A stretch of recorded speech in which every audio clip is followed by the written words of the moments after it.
Esta noite começamos a ver a primeira de duas mensagens desfrutáveis a respeito das festas. Louvado seja o Senhor pelas festas.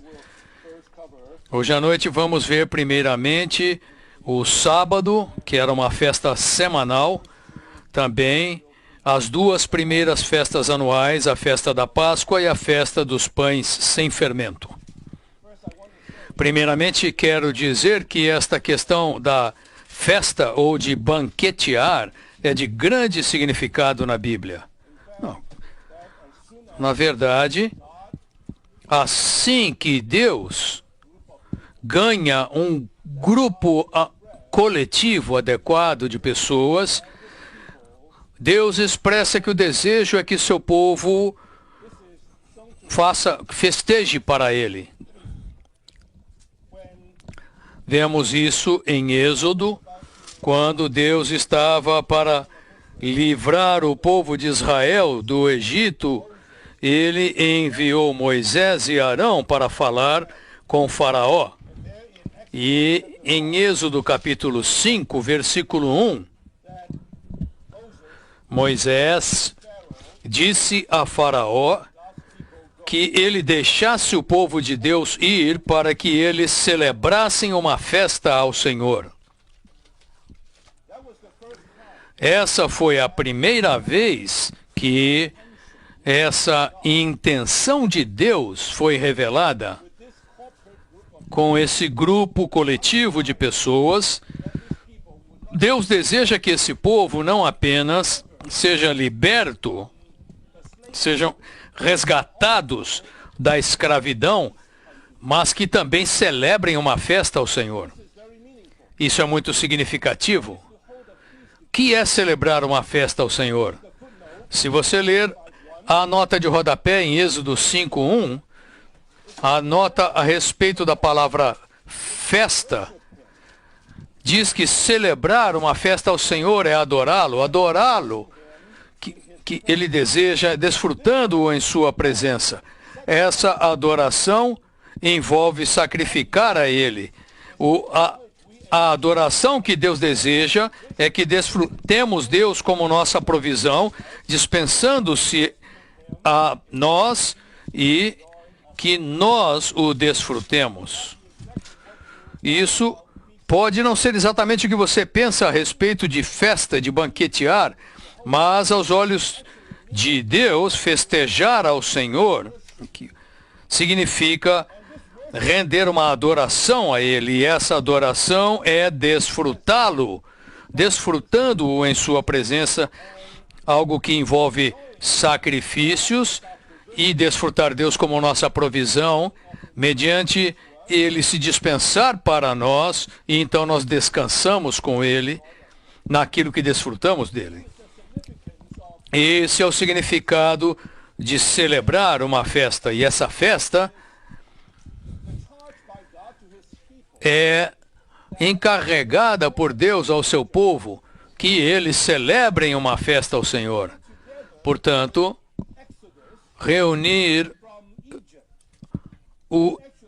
juntar as questões do êxodo do povo de Israel do Egito, vemos que a intenção de Deus ao nos salvar, a nos dar a salvação, é para que nós não apenas sejamos livres do pecado, da escravidão, mas que nós celebremos uma adoração a Deus, que nós celebremos uma festa a Deus.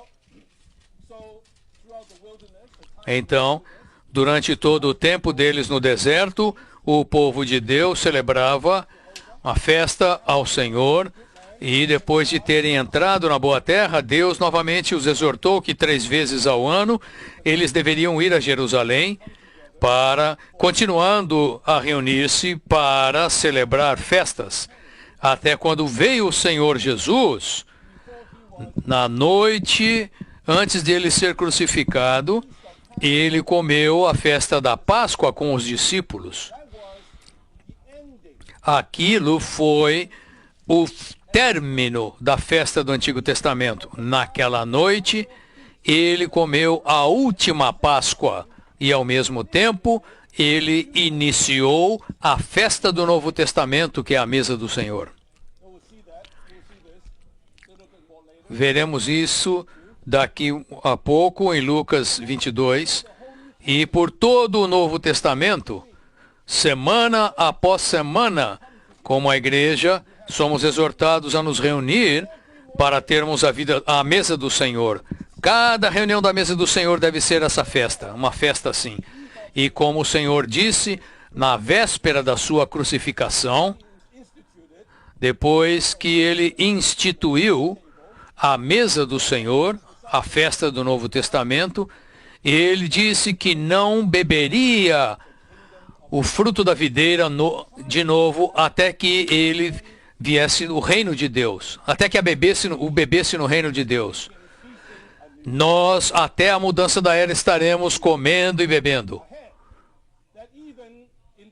Mesmo na época do reino, na eternidade, ainda estaremos festejando. Se você estava imaginando o que nós vamos fazer na eternidade durante tanto tempo, no novo céu e nova terra, posso te afirmar hoje que você estará banqueteando-se, adorando, festejando. Deus deseja que o seu povo celebre uma festa a Ele para prestar-lhe a adoração genuína. O irmão Watchman Nee, em seu livro A Nova Aliança, nos mostra que esse fato de que a meta da criação do homem por Deus, a meta final é que Deus seja Deus para o seu povo e nós sejamos um povo para Deus. Para Deus ser Deus para nós, o fato de Deus ser Deus para nós implica que Ele deseja que nós prestemos uma adoração a Ele. Essa é a meta do propósito de Deus ao ganhar o homem, por ter criado o homem, para que ele ganhasse adoradores. E os verdadeiros adoradores são os verdadeiros festejadores. São aqueles que estão festejando, celebrando uma festa ao Senhor. Então isso, como você pode ver, não é algo sem importância. Essa questão de celebrar uma festa, de oferecer uma adoração genuína a Deus, é de fato algo grandioso, e isso está por toda a Bíblia. Vamos ver o esboço, o algarismo romano 1. As festas em Levítico 23 eram para descanso e desfrute, e elas tipificam Cristo como nosso descanso e desfrute.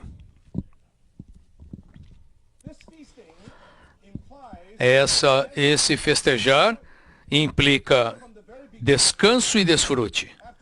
Desde o comecinho, quando o homem foi criado, em Gênesis capítulo 1, o homem foi introduzido no descanso. Depois do sexto dia, depois que o homem foi criado, Deus descansou. Deus pretendia que o homem entrasse no seu descanso para desfrutar tudo aquilo que Deus fez para o homem. Infelizmente, depois que o homem caiu, Satanás criou um sistema mundano segundo o seu plano para escravizar,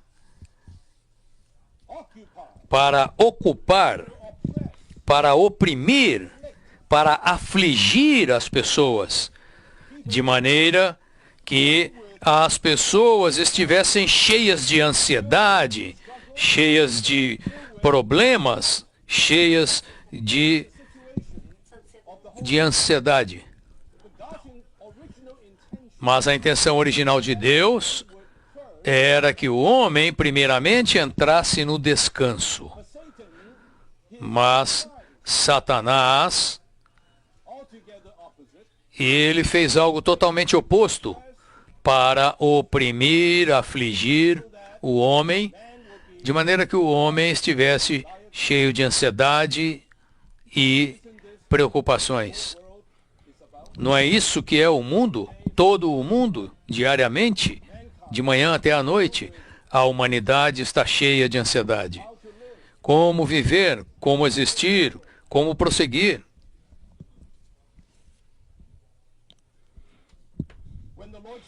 Quando o Senhor Jesus veio para a terra, ele compreendeu a situação em Mateus capítulo 11. Ele chamou as pessoas e disse: vinde a mim, todos os que estáis cansados e sobrecarregados, e eu vos darei descanso. Tomai sobre vós o meu jugo e aprendei de mim, porque sou manso e humilde de coração, e achareis descanso para as vossas almas. Pois o meu jugo é suave e o meu fardo é leve. Todo o mundo opera sob o princípio da ansiedade. É um círculo vicioso. É o sistema satânico que ocupa o homem para ocupar, oprimir e afligir o povo de Deus. Mas Jesus veio para oferecer descanso a todos aqueles que estão sobrecarregados, que estão cansados. Letra A diz: Deus ordenou as festas para o seu povo descansar com ele e se alegrar com ele, para desfrutar com ele e uns com os outros de tudo que ele proporcionou ao seu povo redimido.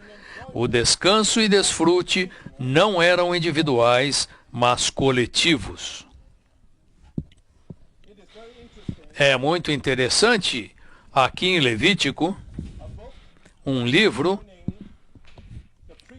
que trata do sacerdócio de Deus, para o serviço a Deus, em comunhão com Deus, que essa questão das festas não tenha sido falada no começo do livro, mas é na última parte do livro que é tratado, mostrando que, na verdade, as festas são um resultado, são um produto do nosso serviço de desfrutar em comunhão com Deus, resultando em festa.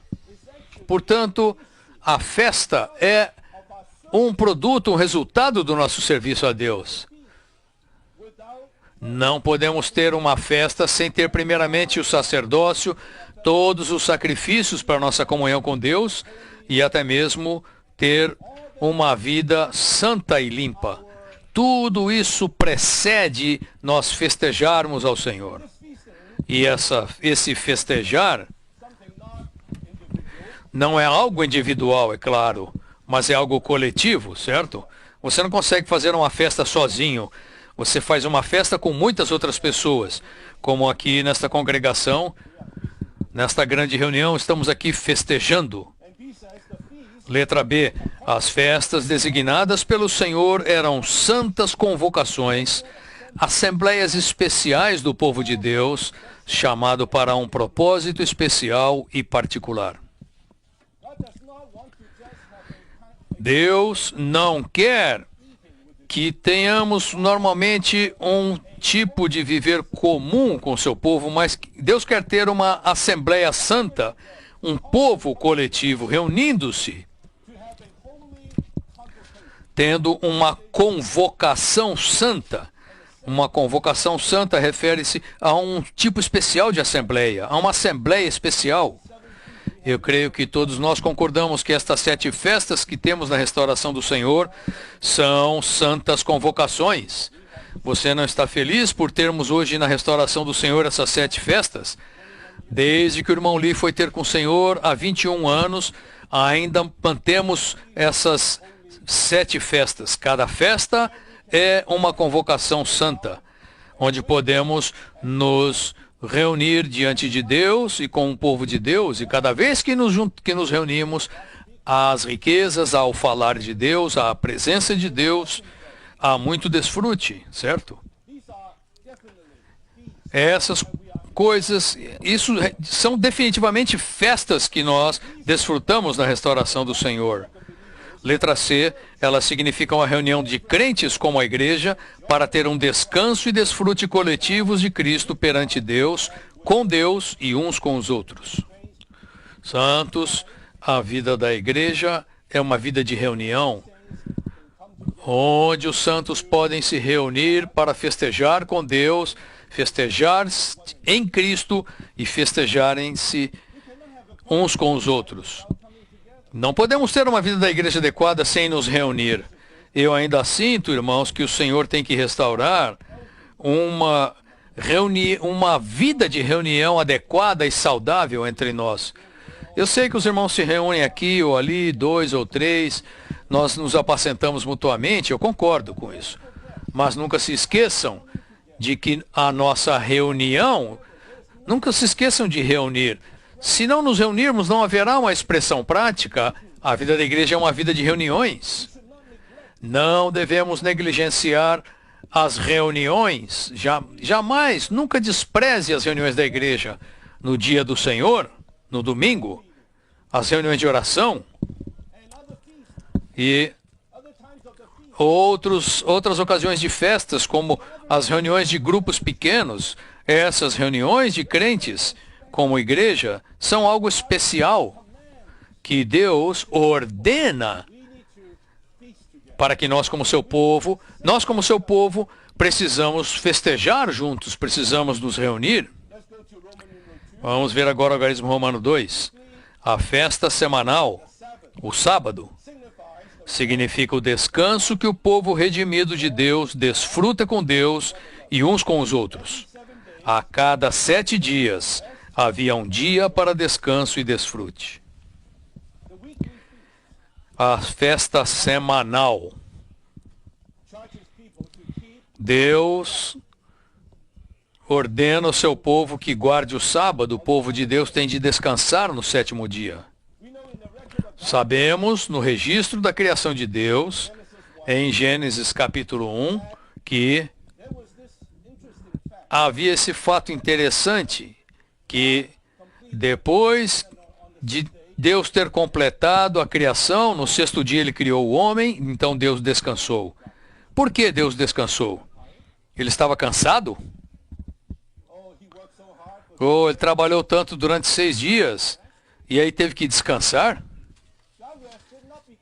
Deus descansou não porque ele estava cansado. Deus descansou porque agora ele havia criado um homem à sua imagem, com a sua semelhança, para a sua expressão, para a sua representação. Agora ele podia descansar. Ele estava satisfeito, mas ainda mais que isso, ele descansou por nossa causa. Ele introduziu o descanso, não para si mesmo, ele introduziu o descanso por nossa causa. Ele queria que esse homem que ele havia acabado de criar entrasse no descanso, entrasse no desfrute de tudo que Deus havia feito.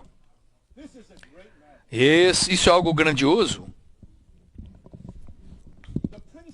O princípio do sábado é que devemos parar de trabalhar, porque Deus fez tudo por nós e tornou-se tudo para o nosso desfrute. Em Gênesis capítulos 1 e 2, vemos essa questão do descanso apresentada ali. Na verdade, há um desenvolvimento dessa questão do descanso por toda a Bíblia.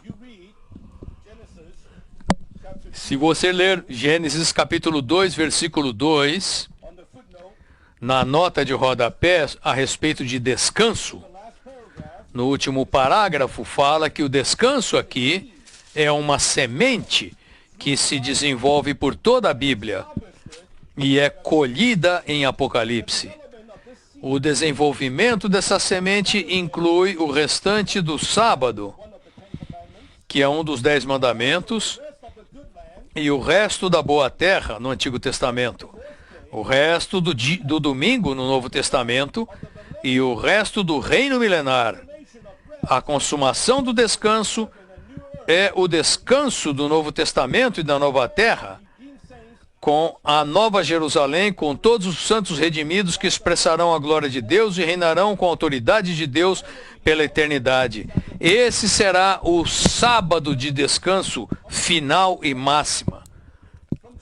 A semente do descanso desde Gênesis até Apocalipse? Essa é uma das perguntas que é feita para vocês e vocês têm de estudar. Desde o comecinho, Deus programou que o homem descansasse e que esse descanso acabou se tornando um dos seus mandamentos no Antigo Testamento. Letra A. O princípio do sábado é que devemos parar de trabalhar, porque Deus fez tudo por nós e tornou-se tudo para o nosso desfrute.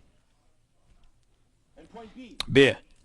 Segundo o livro de Gênesis, para Deus o sábado é o 7º dia, mas para o homem é o primeiro.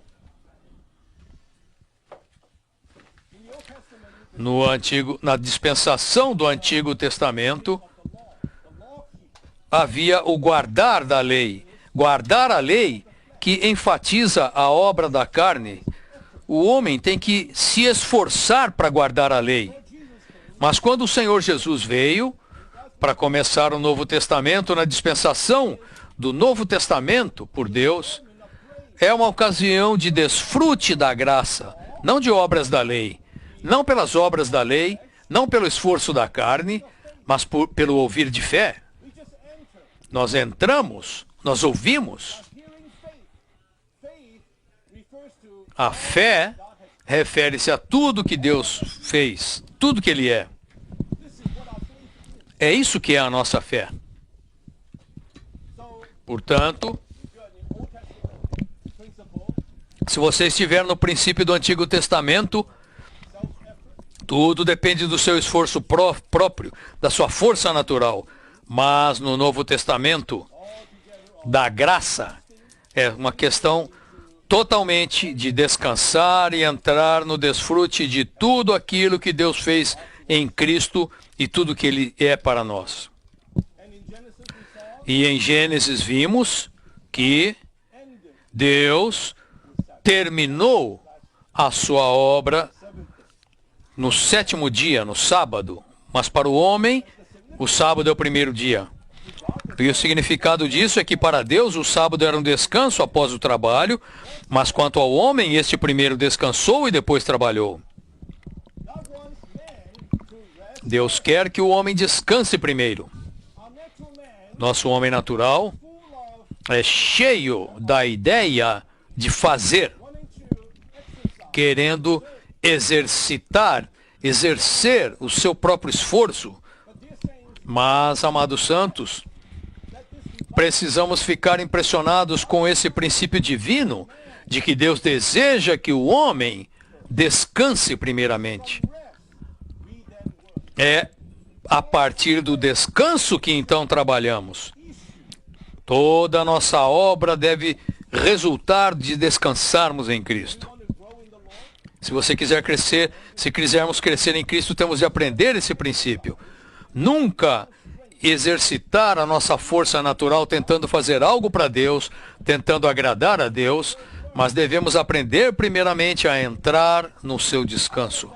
Desse descanso provém a verdadeira obra. Número 2, primeiro Deus trabalhou por 6 dias e então descansou no 7º. O homem descansou no seu primeiro dia e então começou a trabalhar. O fato de o primeiro dia do homem ser um dia de descanso estabeleceu um princípio. Primeiro Deus nos supre com desfrute e então trabalhamos para Ele. Qualquer tipo de obra nossa que não se origine no descanso é uma obra natural. É uma obra feita com a nossa força e energia naturais. Somente a obra que começa no descanso é uma obra em ressurreição. É uma obra que é aprovada e agradável ao Senhor. O princípio do sábado aplica-se não somente na criação, mas também na redenção. O resultado da obra de Cristo na redenção é o próprio Cristo como sábado. Vemos esse princípio na criação. O homem descansou primeiro.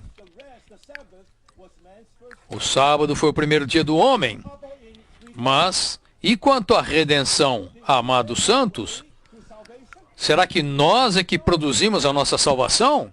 Não, Cristo fez tudo. Ele morreu na cruz, derramou seu sangue por nós. Tudo que temos de fazer é crer nele. Eu gosto de Efésios capítulo 1, versículos 6 e 7, que dizem, e quanto... Efésios. Por meio do seu sangue, há perdão das ofensas segundo as riquezas da sua graça, a riqueza da sua graça. Até mesmo a redenção não é uma questão de atividades, mas é algo que Deus fez por nós. Deus nos colocou em Cristo, nesse Cristo, temos a redenção. A redenção é um fato consumado, a redenção é até mesmo uma pessoa, é o próprio Cristo. A redenção não é algumas atividades apenas, a redenção é o próprio Cristo, no qual temos a redenção. O irmão Watchman Nee, no seu livro Sentai, Andai e Estai Firmes, esse é um livro que me iluminou muito. Quando eu li pela primeira vez, eu não havia percebido até então que na minha vida cristã eu deveria primeiramente sentar. Primeiro nós sentamos, depois levantamos e andamos. Na nossa vida normal, nós levantamos, andamos e depois, quando ficamos cansados, sentamos. Mas se você ler Efésios 2, Paulo nos diz o quê? Que Deus nos vivificou juntamente com Ele e nos ressuscitou com Ele e agora estamos sentados com Ele. Depois de estarmos sentados com Ele, então podemos andar com Ele e, por fim, podemos estar firmes de pé para resistir ao inimigo. Se você nunca aprendeu como sentar, você nunca aprenderá como andar. Se você não andar, você não saberá como estar firme. Primeiro não é estar firme, é sentar. Efésios 1:3 é maravilhoso. Bendito Deus e Pai do nosso Senhor Jesus Cristo, que o quê? Que nos abençoou. Deus nos tem abençoado com todas as bênçãos espirituais nas regiões celestiais em Cristo. Amados santos, não é por causa do seu esforço, do seu trabalho, que você ganha a bênção de Deus. Deus nos abençoou com toda a sorte de bênçãos espirituais nas regiões celestiais em Cristo. Se pela sua misericórdia nossos olhos forem abertos para vermos, veremos que a nossa vida cristã não começa com fazer, mas começa com feito. Está feito. Está terminado.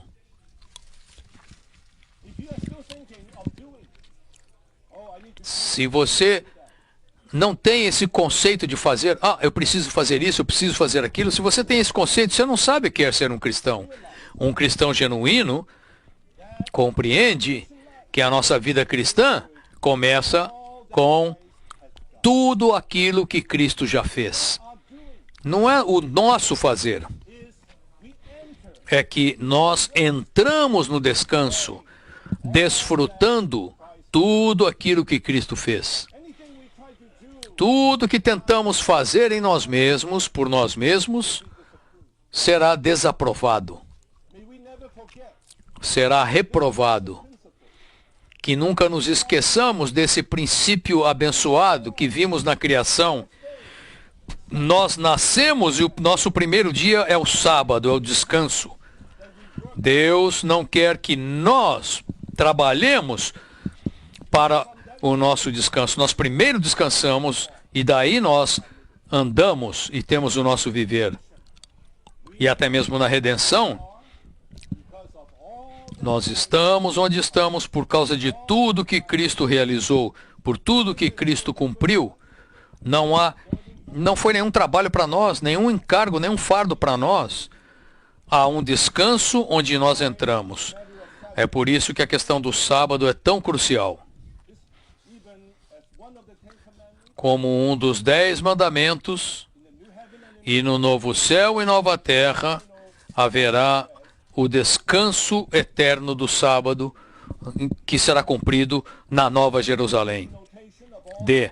A principal denotação de todas as festas anuais é o povo de Deus desfrutar o descanso com Deus e uns com os outros. Não deve ser permitida obra alguma. Esses versículos em Levítico 23,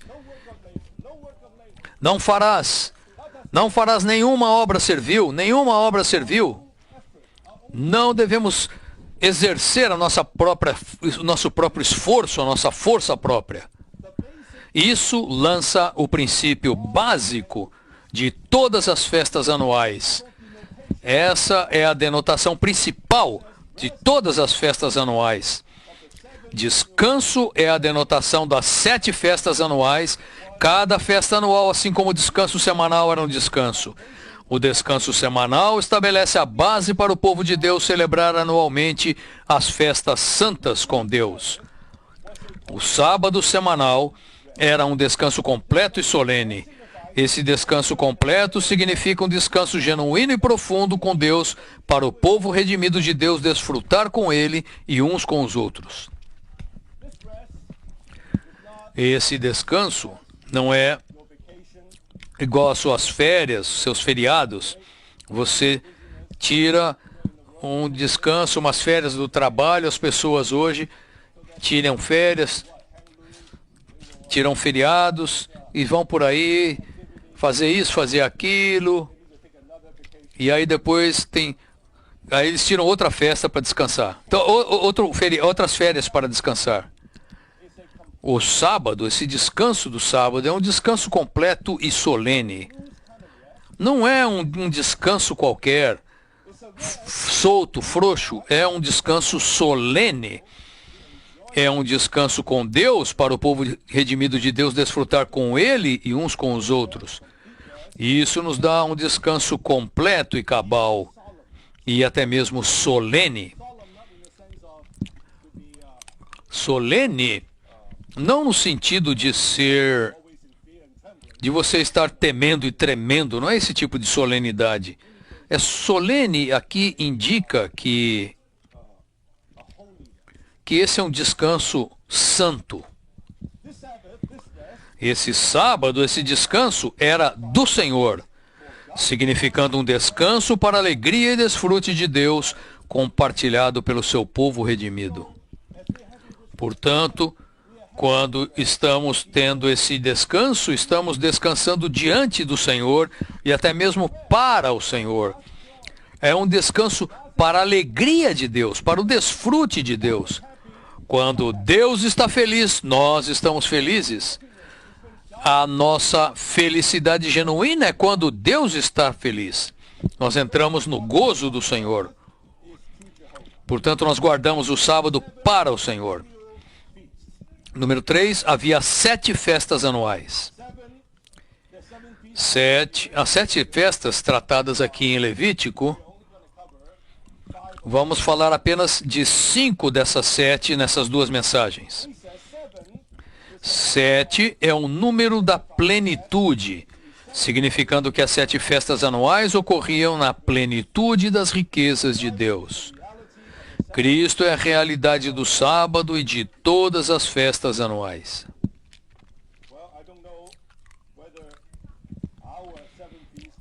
Não sei se as nossas 7 festas correspondem a essas 7 festas dos judeus, mas eu diria que esta é uma grande sabedoria que o Senhor deu ao nosso irmão, que foi considerado como o seu testamento.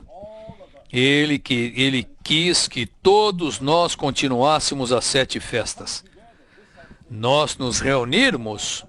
Esta agora é a 147ª festa desde que o nosso irmão foi ter com o Senhor. Posso lhes afirmar, irmãos, que sem essas 7 festas dos últimos 21 anos, não estaríamos aqui hoje. todos estaríamos espalhados por aí fazendo outras coisas. Pela misericórdia e graça do Senhor temos nos reunido.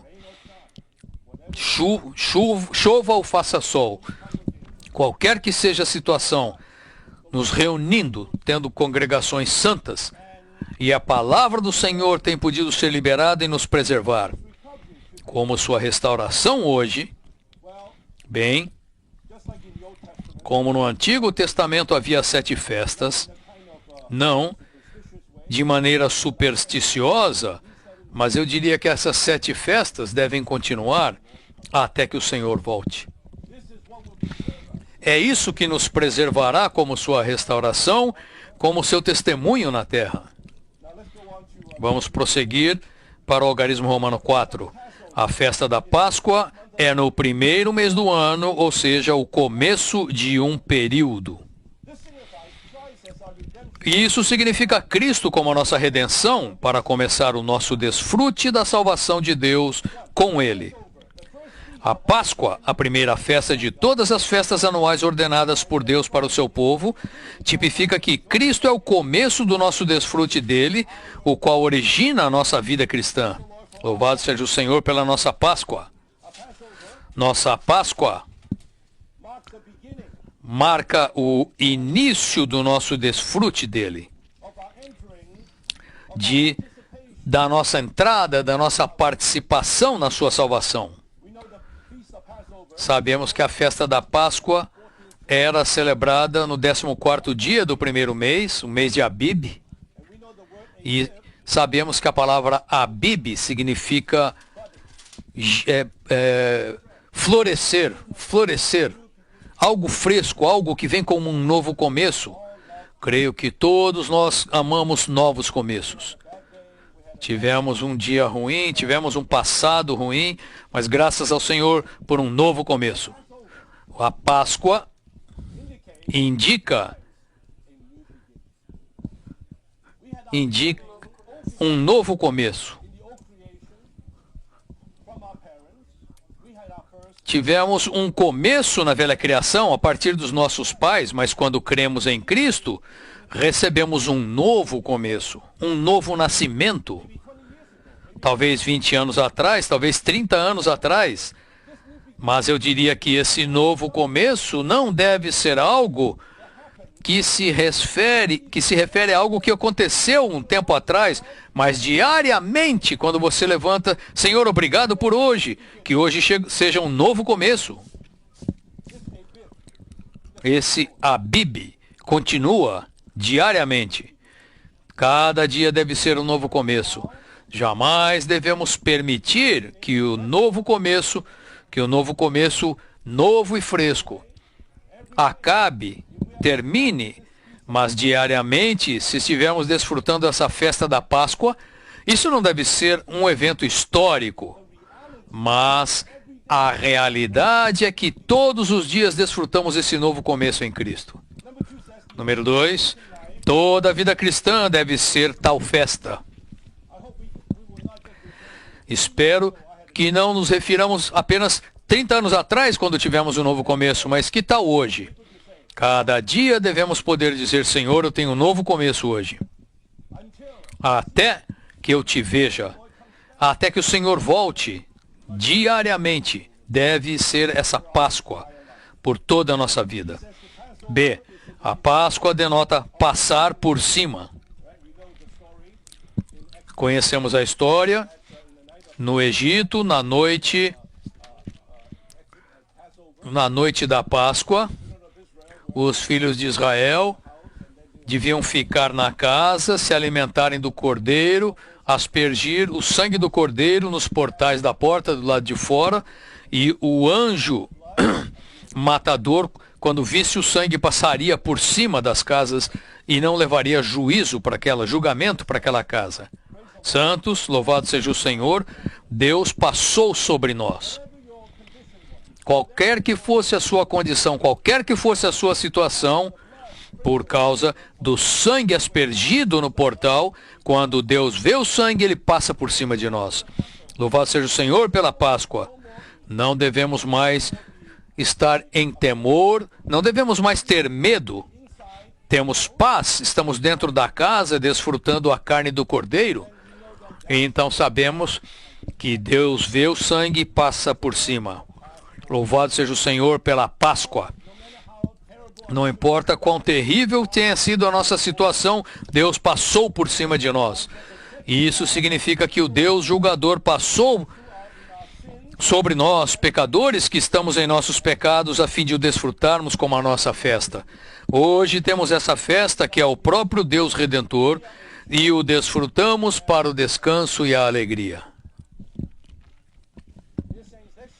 Amados santos, deve haver essa sensação de gratidão, de ações de graças ao Senhor. Toda semana, quando nos reunimos na mesa do Senhor, agradecemos o Senhor por ter passado por sobre os nossos pecados, as nossas transgressões, tudo que éramos em Adão, tudo aquilo que não prestávamos. Deus passou por cima disso. Por causa do sangue de Cristo derramado na cruz e aspergido sobre os portais, isso deve haver uma gratidão em nós pela Páscoa, de maneira que já não estamos mais sujeitos ao juízo de Deus, nós fomos libertos e agora podemos desfrutar o Cordeiro na casa. C. Na Páscoa, Cristo é não somente o Cordeiro Pascal, mas também toda a Páscoa. Em 1 Coríntios 5:7 diz: lançai fora o velho fermento para que sejais uma nova massa, como sois, de fato, sem fermento, pois Cristo, nossa Páscoa, também foi imolado. Cristo é não apenas o Cordeiro, ele é toda a Páscoa. Nós desfrutamos essa Páscoa, não desfrutamos apenas o seu sangue, a sua carne, mas desfrutamos o Cristo inteiro, o Cristo todo, o Cristo é toda a Páscoa. Em sua redenção perfeita por meio da sua morte judicial e em sua salvação completa por meio da sua vida organicamente, que se refere à sua carne, para levar a cabo a economia eterna de Deus, Cristo é a festa da Páscoa. Aleluia por esse Cristo. Sua carne, todo o seu ser é a nossa Páscoa. Para ser a nossa Páscoa, ele foi sacrificado na cruz para sermos redimidos e reconciliados com Deus. Baseados na redenção de Cristo, podemos desfrutá-lo como uma festa perante Deus. Nessa festa não é permitido nenhum fermento. Nós vamos ver isso daqui a pouco, porque a festa seguinte, que vem logo depois da Páscoa, é a festa dos pães sem fermento. E você compreenderá que essas duas festas, na verdade, podem ser consideradas como uma longa festa. A Páscoa dura apenas um dia e os 7 dias seguintes é a festa dos pães sem fermento. Tudo isso você pode considerar como a totalidade de ser chamado de Páscoa. Isso, então, inclui também os pães sem fermento, que implicam que nenhum fermento é permitido no nosso desfrute da Páscoa. O pecado e o Cristo Redentor não podem andar juntos. A Páscoa é um sinal da redenção plena de Deus e essa redenção plena é a introdução do povo escolhido de Deus no desfrute pleno de si mesmo. A mesa do Senhor, que também é uma festa, substitui e continua a festa da Páscoa. O irmão Lee disse que a Páscoa é tão grande quanto a criação de Deus. Desfrutamos a criação de Deus, é maravilhosa, quão grandiosa é a criação de Deus. Mas a Páscoa é tão grande quanto a criação de Deus. É na Páscoa que as coisas velhas, todos os nossos pecados e coisas negativas, Deus passa sobre elas. E agora somos introduzidos em Cristo para desfrutar Cristo, tudo que Ele é, tudo que Ele cumpriu, realizou. Em Lucas 22, na noite antes do Senhor ser crucificado, Ele pediu que os discípulos preparassem a Páscoa e eles estavam tendo a última festa da Páscoa. de Êxodo 12, quando a Páscoa foi estabelecida, até a véspera do dia da crucificação do Senhor,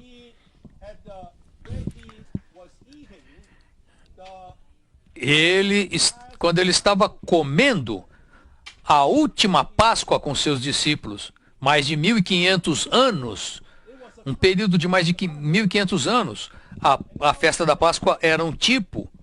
Naquela noite, o Senhor banqueteou-se com seus discípulos, de acordo com Lucas 22, no versículo 15, ele disse aos discípulos: tenho desejado ardentemente comer convosco esta Páscoa antes de sofrer, pois vos digo que de nenhum modo a comerei até que ela se cumpra no reino de Deus. E tendo recebido um cálice, havendo dado graças, disse: tomai isto e reparti-o entre vós. Esse aqui não é o cálice da mesa do Senhor, isso aqui é o cálice da Páscoa. Então, no versículo 18, pois vos digo que de agora em diante de nenhum modo beberei do produto da videira, até que venha o reino de Deus. E aí no versículo 19, e tomando um pão, deu graças, o partiu e lhes deu, dizendo: isto é o meu corpo que é dado por vós, fazei isto em memória de mim. Semelhantemente, depois de cear, tomou o cálice, dizendo: este cálice é a nova aliança estabelecida no meu sangue que é derramado por vós. Portanto, ele participou da última festa da Páscoa e iniciou a festa neotestamentária, a mesa do Senhor. Hoje, na vida da igreja, participamos da festa do Novo Testamento, mas essa festa não será plenamente cumprida até a festa no reino vindouro. A Páscoa é uma única festa em 3 estágios: a festa da Páscoa, a festa na mesa do Senhor e a festa no reino. Portanto, amados santos, hoje estamos na era da igreja. Antes que o reino venha, estamos na continuação dessa festa da Páscoa. O Senhor Jesus estabeleceu isso, certo? E ele concluiu a festa da Páscoa do Antigo Testamento e estabeleceu a festa do Novo Testamento, que é a mesa do Senhor. Jamais devemos perder ou negligenciar ou desprezar a mesa do Senhor. É na reunião da mesa do Senhor que festejamos com Deus e com os homens. Ainda tenho muito encargo, irmãos e irmãs, que o Senhor tem de restaurar a nossa reunião da mesa do Senhor muito mais. A reunião da mesa do Senhor não deve ser uma formalidade quando nos reunimos para partir o pão, beber do cálice, semana após semana. Cada vez que nos reunimos, deve haver uma sensação de banquete, de adoração. Nós banqueteamos com Deus. Nós nos banqueteamos com os irmãos e as irmãs, com os santos. É uma congregação santa, uma assembleia santa. É quando nos reunimos diante da presença de Deus. Naqueles 45, 50 minutos, estamos ali festejando, banqueteando, descansando, desfrutando a mesa do Senhor. Não é um momento para nós meramente cantarmos as nossas canções favoritas. O partir do pão é um momento para adorar a Deus em espírito e em veracidade. Juntos com o povo de Deus. Junto com o povo de Deus, para ter uma festa. No final de cada reunião da mesa do Senhor deve haver a sensação de estarmos satisfeitos. E você então está convencido de que Deus também está satisfeito. Isso é uma verdadeira festa, não é uma cerimônia, não é uma reunião comum. É um banquete, uma festa, a continuação da festa da Páscoa no Antigo Testamento, e nós estamos olhando para a festa no reino. Que o Senhor eleve, restaure plenamente todas as reuniões de partir do pão nas igrejas, para que haja realidade de uma festa, não com mais uma reunião que você vem, canta alguns hinos. Não, deve haver uma gratidão pelos nossos pecados, pelo Senhor ter passado por cima dos nossos pecados. E aqui estamos comendo do Cordeiro e adorando a Deus junto com o povo de Deus. Deus está satisfeito e nós também. Chegamos agora ao algarismo romano 5. A festa dos pães sem fermento significa Cristo que não tem pecado, para o nosso desfrute como um banquete em uma vida separada do pecado. Como eu mencionei, a Páscoa, estritamente falando, era apenas um dia, o 14º dia. Então, do dia 15º até o dia 21º, do dia 15 ao 21, os próximos 7 dias são a festa dos pães sem fermento. Essas duas festas são juntas, podem ser consideradas como uma única festa. E é muito significativo que nessa festa da Páscoa que desfrutamos e participamos do sangue e da carne de Cristo que nos satisfazem, é para que tenhamos uma vida sem pecado, desfrutando uma vida sem pecado. Muitos filhos de Deus apreciam a salvação de Deus na Páscoa para o perdão dos seus pecados e a libertação do juízo devido ao pecado, mas não são muitos os cristãos que compreendem ou que têm clareza sobre a festa que vem em seguida, a festa dos pães sem fermento, que significa ter uma vida livre de pecado. Estamos felizes com a libertação do juízo devido ao pecado, mas não estamos conscientes de um viver livre de pecado. Deus nos liberta do juízo, da condenação, instituindo a Páscoa de maneira que desfrutemos o pão sem fermento, para que tenhamos uma vida sem pecado, assim como Jesus teve. Deus quer ganhar um povo que seja santo, lavado, purificado, livre do pecado, alegrando-se e sabendo como desfrutar Deus. Portanto, não apenas precisamos ver e apreciar a Páscoa, precisamos ainda mais ter clareza e experimentar a festa dos pães sem fermento. Letra A. Uma vez que a festa dos pães sem fermento vinha logo após a festa da Páscoa, essas duas festas devem ser consideradas juntas. A primeira festa, a Páscoa, era o começo, e a segunda, a festa dos pães sem fermento, era a continuação.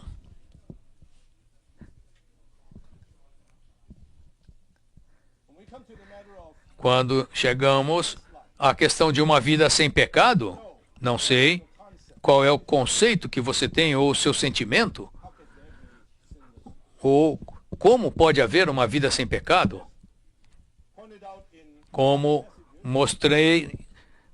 foi mostrado em mensagens anteriores, a consciência do pecado hoje em nossa sociedade está diminuindo cada vez mais. O reconhecimento do pecado. Se você fala de pecado para as pessoas no mundo hoje, eles vão falar, você está falando de o que você está falando? Estamos no século 21. Você fala para ele, a Bíblia diz assim, ele vai falar, oi, isso aqui é o século 21. Tantas coisas são permitidas, tantas coisas são aceitas. Estamos vivendo numa era sem Deus, sem lei. Não devemos nos desculpar por causa do avanço da tecnologia, das ciências e de todas essas coisas exteriores, que o pecado se torne algo apagado. Quantos jovens hoje falam do pecado? Eu tenho encargo, especialmente quando esses dias se tornam cada vez mais malignos, mais sem lei. Nós devemos repetir a palavra de Deus que nos diz claramente que o pecado é iniquidade, é injustiça. Toda iniquidade é pecado. O pecado é iniquidade. Injustiça é pecado. Não tente discutir, argumentar, desculpar-se, comprometer-se por causa da situação de hoje. Hoje, homens e mulheres, meninos e meninas estão juntos, não estão preocupados, vivem juntos sem casar. Todo mundo faz isso, é normal hoje. Santos, Deus nos dá a salvação da Páscoa, a fim de nos introduzir numa vida de pão sem fermento. E a festa dos pães sem fermento dura 7 dias. Ou seja, dura por toda a nossa vida. Um dia da Páscoa nos introduz num viver por toda a nossa vida, uma vida sem pecado, como a do nosso Senhor Jesus Cristo. Nos dias malignos como os que estamos, precisamos da misericórdia de Deus para termos essa sensação, esse sentido em nossa consciência do que é pecado aos olhos de Deus. Não queremos ofender Deus, não queremos zombar de Deus, fazendo coisas segundo o que agrada às pessoas, segundo aquilo que é aprovado pela sociedade. Temos de permanecer sendo um com Deus, mais do que antes, para reconhecer que o pecado é pecado. É muito significativo que essas duas festas continuam, uma imediatamente após a outra, indicando que o viver, que a vida de uma vida sem pecado, viver de uma vida sem pecado deve ser resultado de desfrutarmos Cristo como a nossa Páscoa. B. Guardar a festa dos pães sem fermento tipifica a purificação de todas as coisas pecaminosas, por meio do desfrute de Cristo como cumprimento da vida sem pecado. Pelo suprimento da vida sem pecado. Nenhum fermento devia ser encontrado com os filhos de Israel. Isso significa que devemos lidar com o pecado do qual temos consciência, com qualquer pecado manifestado que seja visto. Deus não espera que nós lidemos com todos os pecados que cometemos. Não. Deus quer que lidemos com os pecados que Ele expõe, que Ele nos torna conscientes, dos quais Ele nos torna conscientes.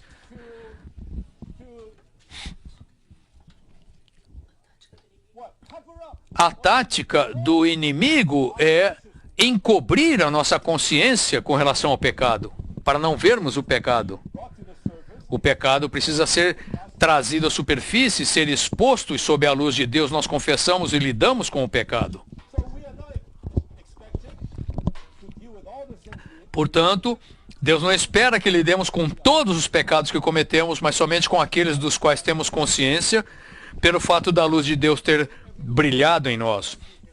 Diariamente, a cada manhã, devemos ir ao Senhor pedindo-lhe, dizendo: Senhor, eu quero orar assim, Senhor, me introduz na tua luz, pois na tua luz eu vejo a luz. Somente na luz de Deus você vê o que é a verdadeira luz. Não segundo o conceito humano, segundo a permissão humana, mas na luz de Deus você vê a luz. E por meio dessa luz, alguns dos nossos erros, transgressões, são iluminados, nós somos levados à luz, somos iluminados, confessamos, lidamos com isso, e isso limpa as coisas pecaminosas. Letra A. Tratar com o pecado manifestado é guardar a festa dos pães sem fermento. Se tolerarmos o pecado quando ele for exposto, perderemos o desfrute da comunhão do povo de Deus. Em Êxodo 12, 19, fala que por 7 dias nenhum fermento será encontrado na sua casa. O que comer pão levedado será eliminado da congregação de Israel. Não deixe que essas coisas aconteçam com a sua consciência. Porque a sua comunhão com Deus e a sua comunhão com o povo de Deus será cortada. Haverá um isolamento, fazendo com que você não consiga desfrutar o Senhor. Todos podemos testificar disso, eu acredito. Portanto, nós ignoramos a nossa consciência, que é usada por Deus, para mostrar aquilo que Ele aprova e o que Ele desaprova.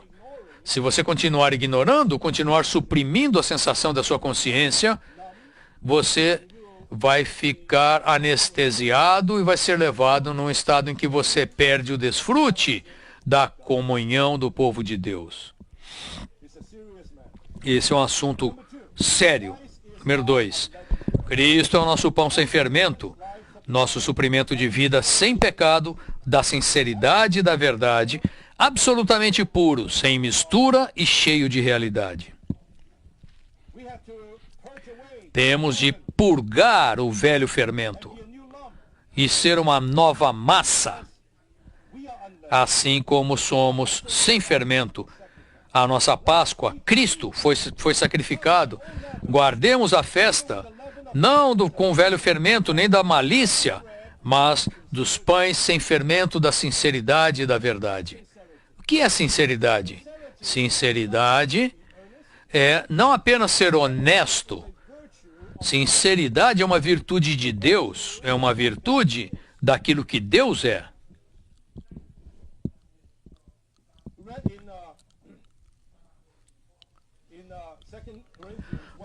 Em 2 Coríntios 1:12, Paulo diz que ele se conduzia em simplicidade e sinceridade de Deus. Sinceridade é uma virtude de Deus, como uma realidade divina revelada e trabalhada naqueles que o amam e que o buscam para se tornarem a sua genuinidade e sinceridade. Paulo pôde testificar que ele se conduzia na sinceridade de Deus. Não na sua própria sinceridade, mas na sinceridade de Deus e em simplicidade de Deus. Ou seja, a realidade divina de Deus revelada em Paulo para tornar-se a genuinidade e sinceridade de Paulo.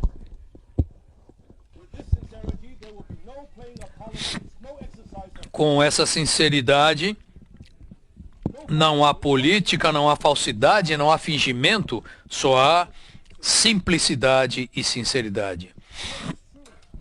E o que é verdade? Verdade é a realidade divina, que se refere ao próprio Deus. Ele é a realidade divina. Nosso desfrute dessa festa dos pães sem fermento deve ser com o suprimento de vida sem pecado de Cristo, como sinceridade e verdade. Ou seja, esse que é a realidade divina, o Deus triuno como a realidade divina, revelado a nós, revelado em nós para se tornar a nossa genuinidade, a nossa sinceridade e a nossa realidade. Portanto, a realidade que pertence a Deus, que é um atributo de Deus, a Cristo, agora torna-se a realidade do buscador, daquele que busca, torna-se a sinceridade daquele que busca.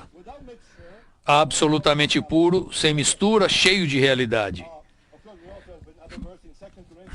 Em 2 Coríntios 2:17, Paulo diz que ele não era como os outros, como muitos adulterando a palavra de Deus para ter lucro, mas que ele fala com sinceridade e da parte de Deus. Paulo aqui equivale sinceridade com Deus. Deus é sinceridade, sinceridade é Deus. Fermento significa todas essas coisas pecaminosas, malignas e especificamente a hipocrisia. Especialmente o Senhor em Lucas 12 disse que o fermento é a hipocrisia. Você está fingindo ser algo que você não é. Isso é o fermento dos fariseus. Portanto, na vida da igreja, em nossa vida cristã, ao desfrutar a festa dos pães sem fermento, desfrutamos nada de fermento, nada da hipocrisia, nada do pecado e nada maligno, mas com sinceridade e a verdade que é a realidade. A única maneira de eliminar o pecado é comer diariamente Cristo como a vida crucificada, ressurreta e sem pecado, significado pelo pão sem fermento. O pão sem fermento significa o Cristo sem pecado que deve ser dispensado a nós, seus crentes, como o elemento sem fermento, sem pecado. Como o pão sem fermento, Cristo é o alimento espiritual e divino que nos torna sem fermento. Todo mundo corre na vaidade, Jesus é a realidade.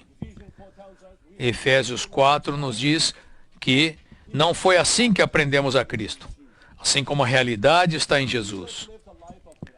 Jesus viveu uma vida de realidade e nós o desfrutamos e comemos esse Cristo que foi crucificado e ressuscitou, tornando-se o nosso elemento quando tomamos Cristo como nossa vida, uma vida sem fermento, uma vida pura. Essa vida nos purifica. O pão do qual participamos, irmãos, não é meramente um símbolo, não é apenas um tipo de uma figura numa página. O pão é uma vida. E essa vida prossegue à medida em que participamos desse Cristo como pão. Ele é a vida que foi recebida em nós e é vivida por nós continuamente. 3. Como o pão sem fermento, Cristo é para vivermos uma vida da igreja pura. Na igreja não deve existir fermento, que na Bíblia significa todas as coisas negativas, como doutrinas e práticas erradas, atos malignos e coisas pecaminosas. Precisamos ser uma nova massa, a igreja composta dos crentes em sua nova natureza. Louvado seja o Senhor pela restauração do Senhor, louvado seja o Senhor pela vida da igreja. Não apenas individualmente, precisamos ser puros, sinceros e verdadeiros, mas até mesmo na vida coletiva da igreja não deve haver fermento. Eu agradeço tanto ao Senhor por ter sido trazido para a restauração, ter sido criado na restauração. Todos estes anos eu tenho me alimentado com o suprimento do ministério da era, me alimentando com o pão da vida. Nada de morte, nada de fermento, apenas a palavra pura. Nos alimentando dia após dia, semana após semana. Amados santos, espero que todos apreciemos estar na restauração do Senhor. Não há outro lugar como esse. Com esse tipo de pureza, não temos nenhuma posição para buscar. Não temos nenhum tipo de realização para buscar. Nenhum tipo de apreciação que buscamos. Dia após dia, ao nos reunir, desfrutamos a palavra pura de Deus. Por meio desse ministério que Deus deu à sua igreja, todo fermento deve ser purificado, deixado de lado. Aqui estamos desfrutando uma restauração pura, uma vida da igreja pura, uma nova massa. C. O fato da festa dos pães sem fermento durar 7 dias significa o curso completo da nossa vida cristã. O curso da nossa vida cristã é uma festa dos pães sem fermento, um banquete sem pecado. Fomos redimidos do pecado e agora o nosso Redentor, que não tem pecado, é a festa para toda a nossa vida. Durante o curso da nossa vida cristã devemos desfrutar descanso, Deus e o nosso Redentor. E vocês, irmãos, como vocês vão desfrutar a sua vida? Eu fui muito impressionado, estou tão impressionado e encorajado ontem à noite com o teste dos treinandos, que foram treinandos 23 anos atrás, estavam aqui. E eu fui tão tocado com eles estarem ali, depois de 23 anos, ainda estão aqui, falando com peso, muito mais peso do que quando 23 anos atrás eles estavam aqui. É claro, um deles está servindo no treinamento. Eu fiquei muito consolado. O treinamento não é em vão, mas isso me dá muita coragem, irmãos. Como vamos gastar a nossa vida, irmãos? Para que nós estamos vivendo? para ser o presidente de uma companhia, para ser o melhor cientista. A nossa vida é para isto. Pedro falou, para quem iremos? Tu tens as palavras da vida eterna. Toda a minha vida é passada aqui. Esse pão sem fermento é para toda a nossa vida. Treinando, alguns de vocês se formaram agora, alguns estarão se formando daqui a 2 anos. Não pensam que vocês vão voltar de onde vocês vieram. Vocês só pararam 2 anos da sua vida para gastar aqui no treinamento. Não. Talvez daqui a 20 anos, em 2038, nós chamemos os treinandos que estavam aqui em 2018, que venham aqui para um teste.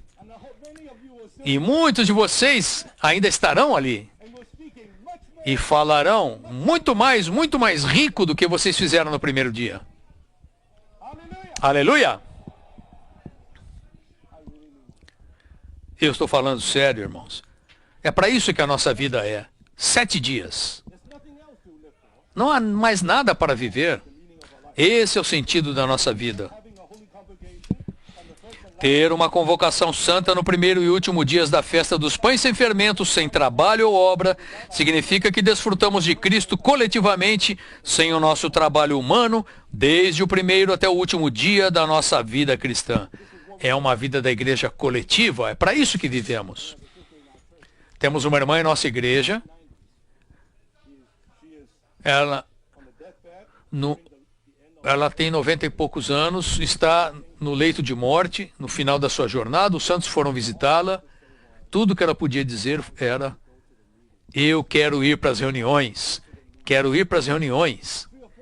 3 ou 4 vezes ela repetiu: eu quero ir para as reuniões. Essa é a alegria dela. Eu fui tão tocado. É uma irmã, 93, 94 anos de idade, ou talvez mais. No final da sua vida, tudo que ela queria era estar com os santos. E essa é uma festa coletiva. A vida da igreja é uma festa coletiva. A apresentação de uma oferta ao Senhor pelo fogo durante 7 dias, um período completo de tempo, significa que oferecemos Cristo como alimento a Deus continuamente durante todo o curso da nossa vida cristã. Na mesa do Senhor, mostramos a todo o universo que a cada dia da semana tomamos Cristo como nosso pão sem fermento, nosso suprimento de vida separado do pecado, e que vamos à mesa com Ele. Não vamos meramente à mesa, mas vamos à mesa com esse que não tem pecado e que nos alimenta e desfrutamos. Então oferecemos a Deus para a sua satisfação aquele que temos desfrutado como nosso alimento. Louvado seja o Senhor. Louvado seja o Senhor pela festa, a festa da Páscoa, a festa do pão sem fermento. Vamos desfrutar isso e continuar festejando por toda a nossa vida até que o nosso Senhor volte. Vamos orar durante 1 minuto e depois o irmão Bob nos orientará.